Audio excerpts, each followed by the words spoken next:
1800 Alabama பள்ளத்தாக்கில் சுற்றி காட்டுக்கு நடுவில் தனியாக ஒரு வீடு. ஜூலியட்டும் அவளோட 8 வயசு பொண்ணும் தனியாக அங்கே வசிச்சுட்டு வந்தாங்க.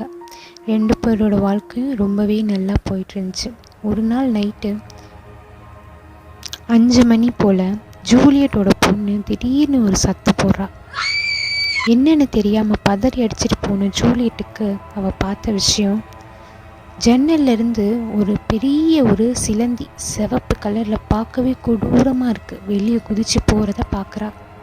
உடனே போய் ஜூலியட்டோட பொண்ணுக்கு என்னாச்சு அப்படின்னு அவள் பார்த்தப்ப, கன்னத்தில் பார்த்தீங்க அப்படின்னா ஒரு சின்னதாக ஒரு கடிச்ச மாதிரி இருக்குது. வலிக்குதுமா, வலி தாங்க முடியலைன்னு சொல்லி ஜூலியட்டோட பொண்ணு கதறா. அல்லாதன்னு சொல்லி தன்னால் முடிஞ்ச சில மெடிசின்ஸ் எல்லாம் கொடுத்து தூங்க வைக்கிறாள்.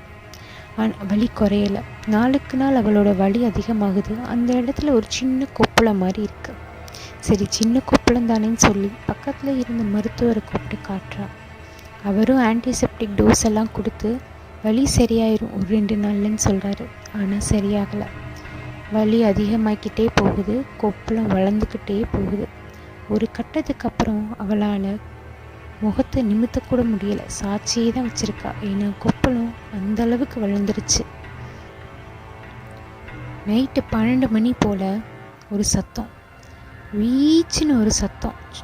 ஜூலியட் என்னடா இதுன்னு சொல்லி பதறி அடிச்சுக்கிட்டு தன்னோட பொண்ணோட ரூமுக்கு போகிறப்ப கதவை திறந்து பார்க்குறா. அங்கேயே நிற்கிறா.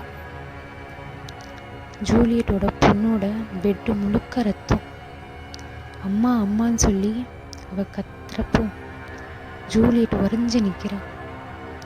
உடஞ்சி அந்த கொப்பளத்துலேருந்து ரத்தம், அந்த கொப்பளத்துக்குள்ளே இருந்து நிறைய ஸ்பைடர் பூச்சிங்க சிவப்பாக சின்னதாக கொடூரமாக வெளியே வருது.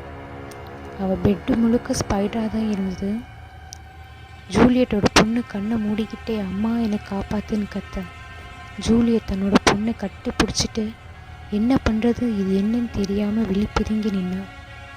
அந்த பெட்டில் இருந்த எல்லா ஸ்பைடரும் இவங்க 2 பேரையும் தான் பார்த்துக்கிட்டு இருந்துச்சு.